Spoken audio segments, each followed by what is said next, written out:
Philip II of Spain, a name synonymous with power, piety, and empire. He was born in Valladolid, Spain, in 1527. He was the son of Charles V, Holy Roman Emperor, and Isabella of Portugal. Young Philip's upbringing was steeped in the world of Habsburg grandeur and responsibility. He received a strict education, heavily influenced by his Catholic faith. From an early age, Philip witnessed the vastness and complexity of his future inheritance. He observed his father, a ruler grappling with the challenges of a sprawling empire. Philip's early years were marked by a thirst for knowledge and a sense of duty. He immersed himself in languages, mastering Spanish, Latin, French, and Portuguese. His linguistic skills proved invaluable in navigating the intricate web of European diplomacy. At the age of 16, Philip experienced his first taste of power when he was appointed regent of Spain. This period provided crucial lessons in governance and administration. He began to shape his own vision for Spain's future, a vision deeply intertwined with his unwavering Catholic faith. The year 1556 marked a turning point in Philip's life. His father, Charles V, abdicated, dividing his vast Habsburg dominions between his son and brother. Philip inherited the Spanish throne, along with its American colonies, possessions in Italy, and the Netherlands. This inheritance thrust Philip onto the center stage of European politics, a stage he would dominate for the next 4 decades. Upon ascending the throne, Philip faced a Spain teeming with both promise and problems. The influx of wealth from the Americas fueled Spanish ambitions, but also ignited inflation and economic disparities. The Spanish Netherlands, a vital economic hub, showed early signs of unrest. Despite these challenges, Philip's reign began auspiciously. He secured a decisive victory against France at the Battle of St. Quentin in 1557. This victory solidified Spain's position as a dominant military power in Europe. It also showcased Philip's strategic acumen and his willingness to use military might to achieve his political goals. Philip's reign coincided with a period of intense religious upheaval in Europe. The Protestant Reformation, sparked by Martin Luther in the early 16th century, continued to challenge the authority of the Catholic Church. Philip, a devout Catholic, saw himself as the defender of the faith. He committed himself to combating the spread of Protestantism, both within his realms and across Europe. This commitment led to a series of costly and protracted conflicts. In 1571, Philip achieved a resounding victory against the Ottoman Empire at the Battle of Lepanto. This naval engagement, fought in the Gulf of Patras off the coast of Greece, pitted the combined fleets of Spain, Venice, and the Papal States against the Ottoman navy. The victory at Lepanto checked Ottoman expansion in the Mediterranean and cemented Philip's reputation as a champion of Christendom. However, it also drained Spanish coffers and diverted resources from other pressing concerns. One of the most defining events of Philip's reign was the launch of the Spanish Armada in 1588. This ambitious naval operation aimed to overthrow Queen Elizabeth I and return England to the Catholic fold. The Armada, a formidable fleet, set sail from Lisbon with great fanfare. The fate of the Armada was sealed by English tactics and stormy weather. A decisive clash off Gravelines forced the Armada to abandon its plans. Its remnants limped home, having suffered heavy losses. The defeat marked a turning point in Anglo-Spanish relations and Spanish naval power. Section 5. Marital chessboard. Philip's wives and European alliances. Philip's personal life was deeply intertwined with his political strategies. He used marriage as a diplomatic tool, forging alliances and securing advantageous matches for himself and his children. Throughout his life, Philip married 4 times. His wives were Maria Manuela of Portugal, Mary I of England, Elizabeth of France, and Anna of Austria. Each marriage brought its own set of political implications and personal dynamics. His marriage to Mary I of England, for instance, briefly united the crowns of England and Spain. However, the union proved short-lived. Mary died childless in 1558, and the English throne passed to her Protestant half-sister, Elizabeth I.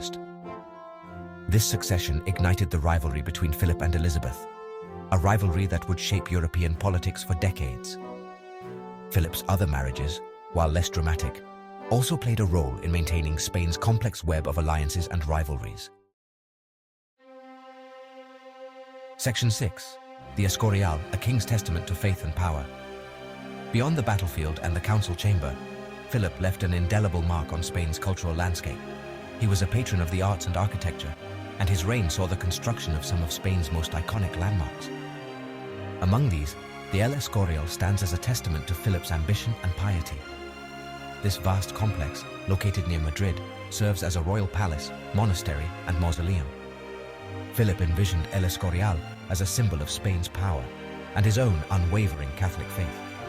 Its austere granite facade and imposing scale reflect the somber piety of the Spanish Habsburgs. Within its walls, Philip amassed a vast collection of art, books, and relics, transforming El Escorial into a center of learning and culture. The construction of El Escorial, however, came at a price. Its massive scale and lavish decoration placed a significant strain on the Spanish treasury. It serves as a potent reminder of the costs of empire and the burdens of Philip's ambitions. Section 7. The price of power, revolts, rebellions, and financial strain. Philip's reign, though marked by triumph, was also a time of turmoil. His vast empire was difficult to manage. Revolts erupted, fueled by religious tensions and economic grievances. The 80 Years' War drained Spanish resources. The Moriscos faced persecution, leading to their expulsion in 1609. These challenges strained Spain's finances.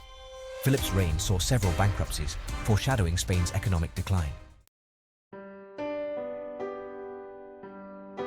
Section 8. A king in private glimpses into Philip's personality.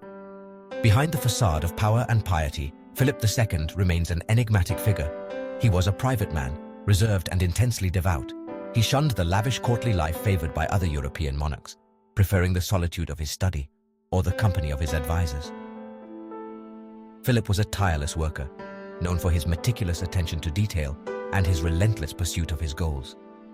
He spent hours each day poring over documents, dictating letters, and receiving dispatches from his vast empire. Despite his reserve, Philip was not devoid of passions. He was a lover of art and music, a keen collector of books and maps. He had a particular fondness for clocks and mechanical devices, a testament to his inquisitive mind. However, his personal life was marked by tragedy. He suffered the loss of several wives and children, experiences that deepened his natural melancholy. Section 9. The Black Legend, Propaganda and Perceptions of Philip II. The image of Philip II that has come down to us is often a negative one. He is frequently portrayed as a ruthless tyrant, a fanatical persecutor of Protestants, and the architect of Spain's decline. This negative image, dubbed the Black Legend, originated in Protestant countries during Philip's lifetime as a form of anti-Spanish propaganda. It depicted Philip as a cruel and despotic ruler, contrasting him with his Protestant rivals, such as Elizabeth I of England.